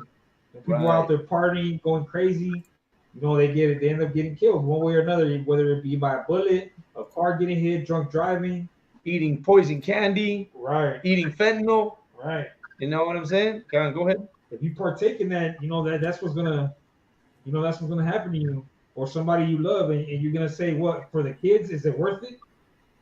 You know, just because the kid wants to do something does not mean that you should, allow them to do that. Right, John. Oh, there it is right there. Antoine LaVey. It says, I am glad that Christian parents let their children worship the devil at least one night out of the year. Antoine LaVey, founder of the Church of Satan. Man. Right. Antoine LaVey doesn't understand. See, this is how ignorant they are. Antoine LaVey doesn't understand that Satan is an angel of God. And he's out here to do the work that God sent him to do. And then the devil has Antoine LaVey over here, Antoine LaVey, helping him out do all this dirty work. You know what I mean? Right. He's following directions, but this guy's doing something else. But anyways, man, as always, la neta, we out here, talking about the reality of what's going on with La Raza and what's happening with us in our communities. And apart from that, all that's going on with us trying to get out of this captivity and really, man, trying to wake up to the reality of who we are. Everything we bring out on the show is from studies, man, things that we know, things that are going on around us. And the idea is to bring in our people into the reality of what's happening. You know what I mean? And try to get our people to do right. Man, everything's going to go down and we're going to be here talking about it every week. You want to go celebrate these holidays. You want to take your kids out. You're risking not only your life, but the life of your kids. You know what I'm saying? Today, everybody's out. They had a lot of Halloween parties, all these things. We got to deal with it all during the week. Everywhere I went during the week, I went out a couple of times. Everywhere I went, it was the same thing. I couldn't go nowhere. Right. We went out to eat. They were celebrating Halloween. We went out to, shopping. They got Halloween. At my job, they got Halloween. All week long, almost all month, everybody who works with me was going in their Halloween costumes. You know what I mean? They had kids taking pictures with all the Halloween costumes. No matter where you go, you're gonna find it. You got friends and relatives that partake in this. You know what I'm saying? And it's sad to see that sometimes they tell you, bro, how come you didn't come dressed in anything? And then you got to tell them, I tell them straight up, bro, I don't, I'm not going to dress up. My girl's not going to dress up. We're not going to dress up. We don't partake in that. We don't do Halloween like that. Oh, you guys are taking your kids trick-or-treating? No, we don't take our kids trick-or-treating. It's not part of what we do. On the contrary, we try to get away from the rituals. They come at me with this, and then they ask me, bro, you don't watch the Dodger game? Bro, you don't watch the football games? To me, it's all the same. Watching the games, watching the holidays, it's all the same. It all lands in the same category. You're going to become a fan of this. You're going to become a fan of that. Yeah, you're going to check out a game once in a while, but you ain't going to become a fan. Yeah, you're going to see this thing once in a while, but you're not going to become a fan. You're not going to become obsessed the way people become obsessed, because that's what happens. People become obsessed with the holidays. One thing is you got to be around it. Another thing is to become obsessed with it and partake in the holidays all the time. And that's what sets us apart from everybody else. Yeah, I got to see them. I got to watch, people that I deal with every day, people that I talk to all the time, and come around the holidays. Trust me, come Thanksgiving, brother, come to the Thanksgiving thing. Oh, man, I can't go to Thanksgiving. Oh, come to the Christmas. Man, I can't go to the Christmas. Am I going to go see them? Yeah, I'm going to go see them. Am I going to celebrate with them? No, I'm not going to celebrate with them. Do they come to my house and ask, where's the Christmas tree? I don't have a Christmas tree. Where are the gifts? I don't have a gift. How can you do that to your kids? Well, I'm doing better for my kids because they're not going to be part of it, But we got families, we got members, we got friends, we got, people that we know, and they're going to be mixed up in this. The sad part is that when you try to talk to them and try to reason with them, they don't see that. But this is not for everybody. This is not for everybody. To be able to walk around amongst the dead and not be dead yourself is a hard thing to do. You know what I'm saying? No, Salakia, it's not a hard thing to do. It's an easy thing to do, because you know what that precept is, right? The truth will set you free. Isn't that what it says? Oh, God. When you go and you understand the truth, it sets you free from that. it's like you no longer worry about that. Like, I don't know, before, like, I'm pretty sure all of us, when we first came into the truth, man, we were like, damn, there comes Christmas. We were like, damn, here comes Halloween for the kids.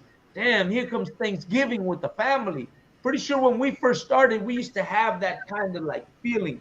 But once we got into this truth and started to understand it even more and more deeper, now we see it as, well, we know you guys are going to celebrate. Good luck, Am I going to go see you? I probably will go see you the day before. Am I going to go that day? I probably won't be there that day.